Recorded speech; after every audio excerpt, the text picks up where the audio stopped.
향가해본 여러분 안녕하십니까? 동국대 세계불교학연구소 향가만엽집 연구실장 김용혜입니다. 오늘은 크로스카운터 한방에 대해 설명드리겠습니다. 구독과 좋아요 부탁드리겠습니다.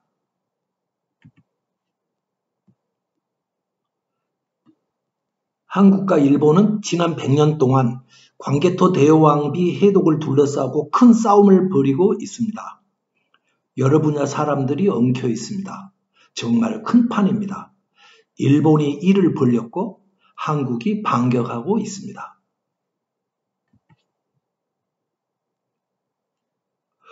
오늘의 이야기와 관련된 일본의 천황은 인덕천황입니다. 여러분들께서는 아마 이 사진을 보셨을 겁니다. 인덕천황의 능으로 알려져 있습니다. 오사카에 가시면 구경하실 수 있습니다. 일본에서 가장 큰 무덤입니다. 모습도 특이합니다. 열쇠 구멍 모양이고 해자로 둘러싸여 있습니다. 앞은 네모 모양이고 뒤는 원형이라서 전방후원분 이렇게 불립니다. 만엽집에는 이 무덤의 주인공인 인덕천황의 황후, 반희황후가 지었다는 작품이 5곡이나 수록되어 있습니다. 85, 86, 87, 88, 89번가입니다. 이 5작품을 오늘 강의의 마중물로 선택하였습니다. 이유는 2가지입니다. 하나는 광개토 대왕비 문제를 해결할 수 있는 단서를 제공할 수도 있겠다 싶어서입니다. 또 하나는 만엽집에 수록되어 있는 작품 중에서 가장 오래된 작품이기 때문입니다. 일본 서기에 따르면 일본 인덕천황 제위기인 313년에서 399년 사이입니다. 이 인덕천황 제위기간 중에 광개토 대왕비와 관련되어 있는 군사적 움직임이 4번이나 나타납니다. 첫 번째가 391년 신묘년에 외가 바다를 건너온 일입니다. 이 다음에 이어지는 글자 몇몇을 두고 한국과 일본, 심지어 중국까지 끼어들어 전쟁이 벌어지고 있는 것입니다. 대논쟁이 벌어지고 있습니다. 391년 신묘년에 외가 바다를 건너왔다. 유명한 구절입니다. 이어 또 396년에는 광개토 대왕이 백제를 토벌합니다. 백제가 이에 맞짱을 뜨자 광개토 대왕이 한강을 건너 성을 공격합니다. 백제의 아신왕이 영원토록 노객이 되겠습니다. 라면서 항복하였습니다. 가만히 있을 백제가 아니죠. 399년입니다. 백제가 맹세를 어기고 외국과 화통을 하였습니다. 서로 동맹을 맺었다는 뜻이 되겠습니다. 아마도 외를 덜 쑤셨을 것입니다. 그런데 이때 399년에 외가 신라를 공격합니다. 신라의 내무랑이 외인들이 국경에 가득 차서 성의 해자를 부수고 있다면서 광개토 대왕에게 급히 구원을 요청했습니다. 대왕이 신라를 구원하기 위해서 군사를 파병합니다. 그리하여 다음해인 서기 400년 직접 출병을 하게 됩니다. 고구려군이 달려들자 외병들이 달아납니다. 고구려군은 뒤쫓아가서 임나가라에 이르렀습니다. 이에 외병이 항복합니다. 그런데 이 전쟁 기간 고구려와 외국의 전투 기간 중에 외나라의 인덕천황이 사망합니다. 이때 신라의 왕은 내물왕이었습니다.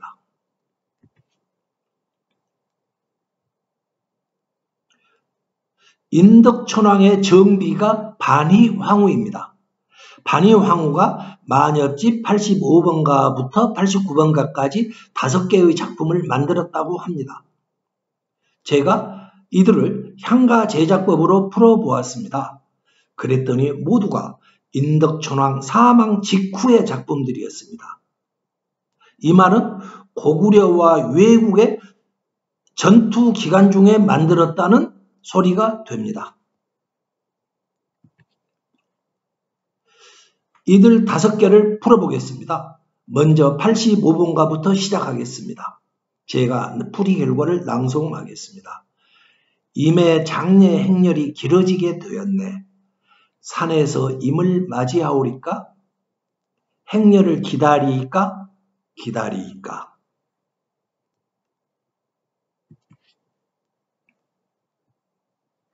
인덕천왕의 장례가 치러지고 있습니다. 그런데 사람들이 천왕의 영전에 제수를 바치다 보니까 열이 길어지게 됩니다. 그래서 운구행렬이 장지로 떠나지 못하고 있습니다. 그런데 황후의 반응이 뜻밖입니다. 보통의 경우 일반 이별이 슬퍼서 행렬을 떠나지 못하도록 붙잡아야 하는 것이 일반적이지 않겠습니까? 그런데 황후는 행렬이 떠나지 못하자 짜증이 났던 것 같습니다. 천왕의 장례 행렬을 인도하는 저승사자에게 말합니다. 미리 산에 가서 기다리는 게 어떻겠는가?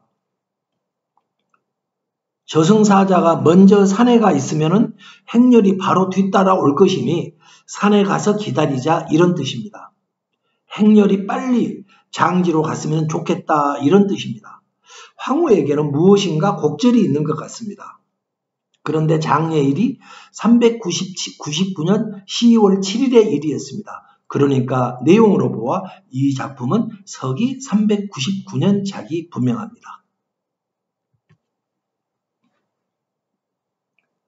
반이황후의 작품은 만엽집 중에 제일 오래된 작품이라고 했습니다. 저는 처음 이 작품이 서기 399년에 만들어졌다는 것을 알고 당혹스러웠습니다. 그때까지 발견된 한반도 향가는 서기 500년대 말에 만들어진 신라의 해성가였습니다. 그렇다면 이 작품이 해성가보다도 200여 년이나 앞섰다는 이야기가 됩니다. 그러면은 이상한 일이 벌어집니다. 일본인들이 향가의 발상지를 일본이라고 주장할 수도 있지 않겠습니까? 저는 놀라지 않을 수 없었습니다. 그러나 이후에 한반도 향가 중에서 가장 오래된 향가가 공무도화가였다라는 사실이 밝혀집니다. 공무도화가는 기원전 194년 이전에 만들어진 작품입니다. 한반도의 향가가 만엽집 속의 가장 오래된 작품보다도 600여 년이나 앞서 있습니다. 600여 년 이상 앞서 있습니다.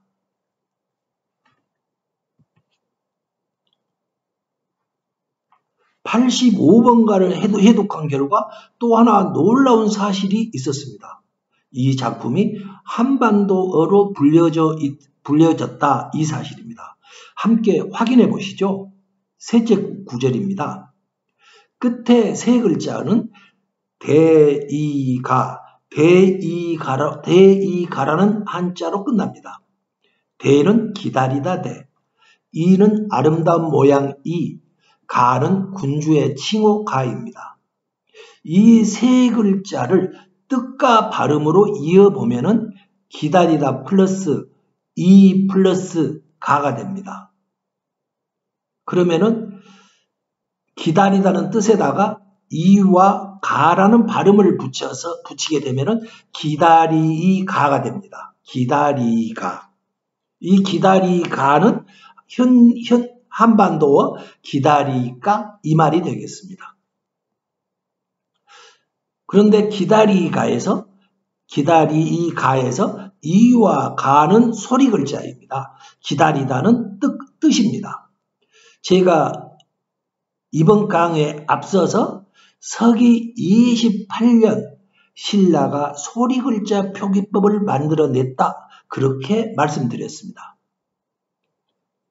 소리 글자로 된 최초의 향가는 서기 42년 서기 42년 땅끝 마을 김해의 구지봉 위에서 선을 보입니다. 그리고는 350여 년간 나타나지 않고 있다가 나타나지 않으면서 잠행하고 있었습니다. 그러다가 일본에 나타난 것입니다. 무엇이요? 소리 글자 표기가. 마치 거대한 혹등고래가 물 밖으로 뛰어오르듯이 소리 글자 표기가 바다 건너 일본에서 뛰어오른 것입니다. 기다리까. 이 말은 한국인이 아니라면 만들어낼 수도 알아들을 수도 부를 수도 없는 말입니다.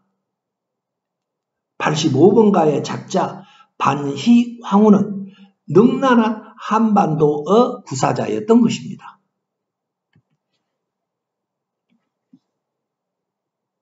다음은 86번가를 풀어보겠습니다. 내가 계속해 그리워하고 있다고요? 높은 산에 가 너럭바위에 뿌리 내린 듯 앉아 사배를 하면서 잘 가라고 손을 쥐었네. 죽고 죽어야 할 사람아.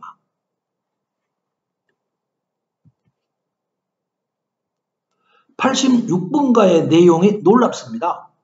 황후의 태도가 점입 갈수록 태산이라 하겠습니다. 나는 천황을 그리워하고 있지 않아. 그는 죽고 또 죽어야 할 사람이야. 황후가 이러고 있습니다. 왜 이럴까요? 남편에 대해서 왜 이러한 감정을 갖게 되었을까요? 87번가에는 황후가 왜 이러는지 그 이유가 나옵니다. 87번가를 풀어보겠습니다. 일 보시던 관아에서도 치마 입은 여인이 그대를 모셨지. 그러다가 관 속에 쓰러져 가신다네. 나의 검은 머리에 흰서리가 내렸다네. 만대 해가 되어 서리를 녹이시라.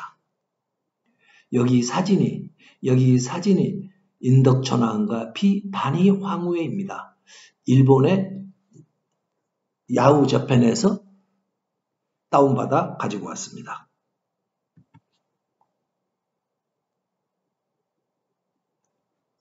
황후가 천황을 미워한 것은 천황이 여자를 좋아했기 때문이었습니다. 집무실에까지 여자를 두고 있어서 황후는 자기의 머리에 흰 서리가 내렸다고 원망하고 있습니다. 88번가도 그렇습니다. 남편을 그리워하지 않겠다고 말합니다. 풀이하겠습니다.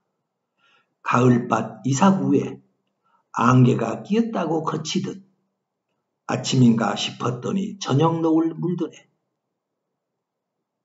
어느 때 땅끝에 갈 것인가 방상시 둘. 나 절대 그대를 그리워하지 않으리.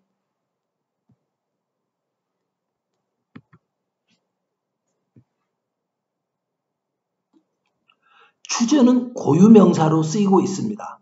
가을추 밭전입니다. 즉 가을날의 밭 그런 뜻입니다. 가을날의 특징은 이 추전의 뜻은 뭘 말하느냐? 가을날은 해가 금세 진다라는 사실을 말하고 있습니다. 어두워지기 전에 장례를 마쳐야 하는데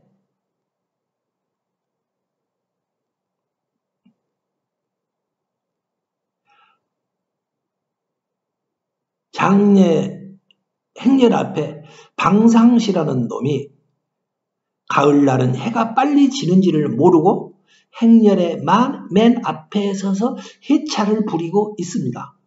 황후의 마음이 조급합니다. 어두워지기 전에 빨리 장례를 끝내자. 이런 뜻의 작품입니다. 남편에 대한 애정이 하나도 없습니다. 88번가는 방상시라는 고대의 민속에 대해서 알아야만 해독이 가능합니다. 방상시라는 것은 그림에서 보듯이 눈이 내시고 무기를 든 신입니다. 방상시는 행렬의 앞에 서서 악귀나 잡귀를 쫓습니다. 특히 관을 땅에 묻기 전에 시신이 들어갈 그 땅속 자리에 악귀를 쫓아내는 역할을 한다고 합니다.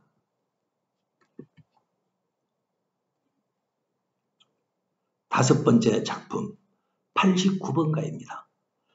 황후가 천황을 미워한 이유가 적나라하게 나옵니다. 돈 모으는데 밝았지.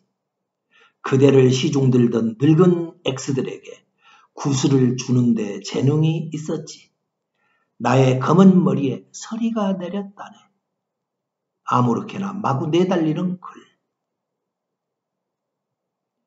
천황이 여자를 낚는 방법에 밝았다고 비난합니다.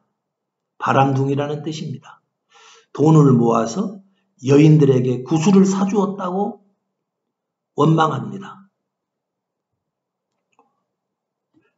여자들을 질투하고 있습니다. 늙은 X라고 비난합니다. 다섯 작품에 대한 풀이를 마치겠습니다. 향가의 벗 여러분들께서 보시다시피 다섯 작품 모두는 인덕천왕 장례 때 만든 눈물가였습니다.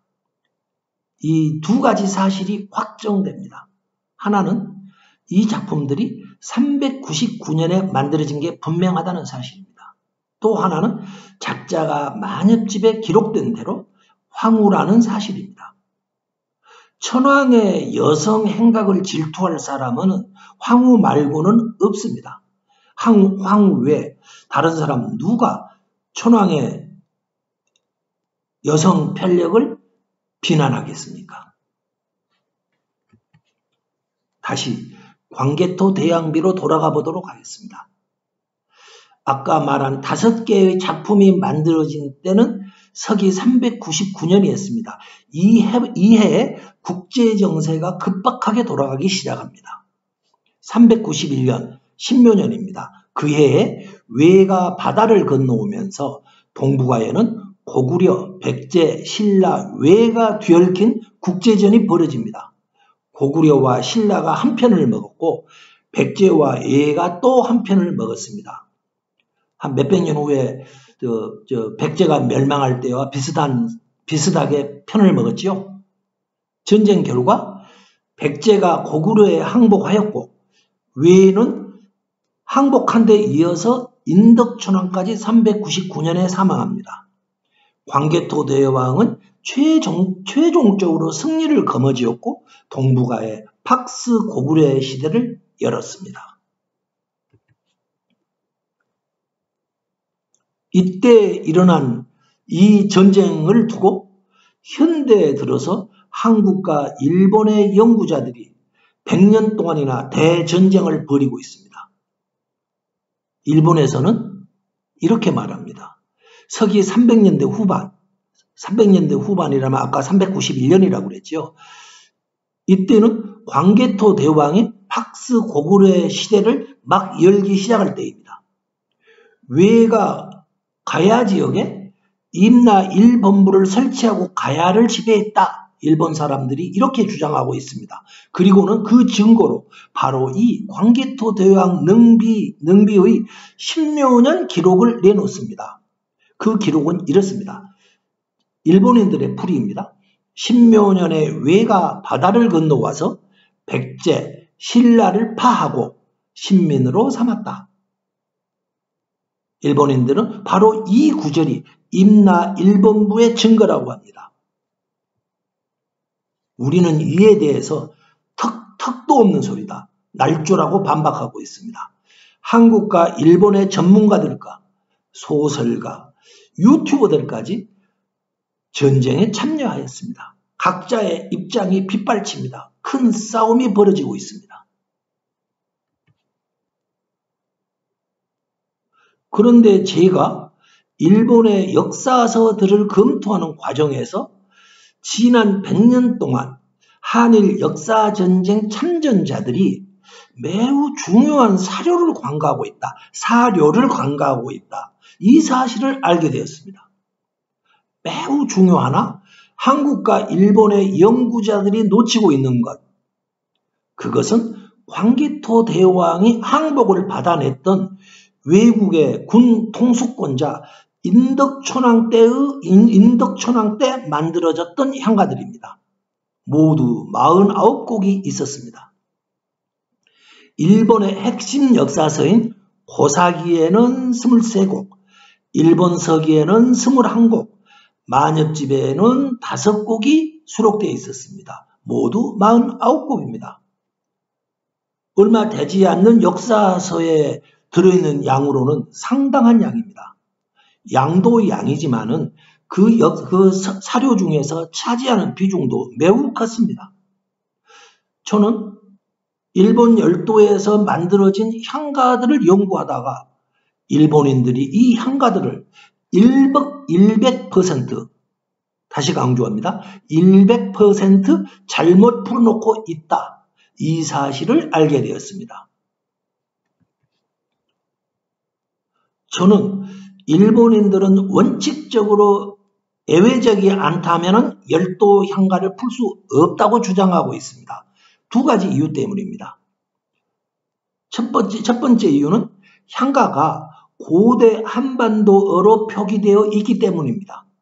그러기에 일본인들은 언어 장벽 때문에 해독이 불가능한 것입니다. 두 번째로는 향가가 특수 법칙으로 제작되어 있기 때문입니다. 제작법을 모르는 일본인들은 죽어도 향가를 풀 수가 없습니다. 일본인들이 향가를 풀려면 상당한 정도의 한반도어 능력과 제작법을 전수받는 것이 필수적입니다. 일본인 연구자로서 이 두 가지 역량을 갖춘 사람은 아직 없는 것으로 알고 있습니다. 지난 1000년간 없었습니다. 그러기에 일본인들이 지금까지 풀어놓은 것들은 논리적으로 잘못될 수밖에 없는 것입니다. 그것도 적게 잘못된 게 아니라 아주 크게 잘못되어 있을 것입니다. 논리 싸움에서 항상 그렇듯이 광개토 대왕 능비를 둘러싼 역사 전쟁에서도 판세를 가를 핵심 요소는 목청이 아니라 사료일 것입니다. 목청이 크다 해서 이기는 게 아닙니다. 핵심 사료라 할 향가 해독에 실패한 다음에 무엇을 할 수 있겠습니까? 무엇을 할 수 있겠습니까? 따라서 고사기, 고직기라고 하지요. 일본 서기, 니혼쇼키라 하지요. 만여슈라고 하지요. 이 속에 들어있는 향가들에 대해서 전면적인 재해독과 검증 작업이 뒤따라야 할 것입니다. 광개토 대왕 능비를 둘러싼 전쟁은 이제 전기를 맞게 되었습니다. 무엇이 빠져 있는가를 알았다는 사실이 전기가 되는 것입니다. 해독한 결과가 무엇이냐에 따라서는 우리가 역공을 취할 수도 있는 절호의 기회가 포착될 수도 있을 것입니다. 인덕천왕 당시 만들어진 만엽집 5곡을 새로 해독해 보았더니 지금까지의 해독과 전혀 달랐습니다. 당연하죠. 제가 일본인들은 향가 해독에 실패한다고 했었죠. 예상대로입니다. 그러나 새로 풀이한 결과는 광개토 대왕 능비의 이해에 도움을 줄 내용들이었습니다. 작자인 황후가 천황의 여인들을 늙은 X라고 하는 등 질투하고 여자를 밝히는 천황을 증오하고 있었습니다. 역사에서는 그녀의 아들들이 연이어 천황에 오릅니다. 황후의 아들들이 천황에 계속해서 오릅니다. 이러한 일들은 그녀의 힘에 의해서가 아니라 황후 본가의 힘에 의해서 이루어졌을 것입니다. 특히 여기에서 주목해야 할 사항이 있습니다. 황후가 한반도어에 능숙하다는 점입니다. 그녀의 본가가 한반도 출신인 것입니다. 그래서 황후가 능숙하게 한반도어를 구사했을 것입니다. 그녀의 본가는 당시의 국제정세상 고구려나 신라 출신이 될 수가 없습니다. 왜 그러냐? 고구려와 신라는 외국하고 적대적 나라입니다. 적국입니다. 적국나라가 어떻게 황후를 배출할 수 있겠습니까? 그녀의 본가는 백제를 배경으로 한 세력일 것입니다. 당시 백제는 외국과 연대하고 있었기 때문입니다. 오죽하면 광개토 대왕이 백제하고 외국이 친하게 지낸다고 공격까지 하겠습니까? 마녀집 5곡의 해독 결과는 황후가 천황의 바람길을 꾸짖고 있다. 이것은 백제를 배경으로 한 황후의 본가가 있었기에 가능했을 행동입니다. 황후의 거침없는 천황 꾸짖기는 백제와 외가 한편이 돼 백제가 외국보다도 훨씬 더 셌다는 사실을 말하고 있는 것입니다. 현대에도 처갓집이 으리으리하면 아무래도 사이는 주눅 들게 됩니다. 이러한 사실들은 외가 십몇 년의 바다를 건너와서 백제를 신민으로 삼았다는 일본 측의 주장이 얼마나 억지인지 보여주고 있습니다. 외가 십몇 년의 바다를 건너와서 백제를 신민으로 삼았다? 이것이 일본의 주장인데 일본의 주장이 얼마나 억지스러운지 보여주고 있는 것입니다.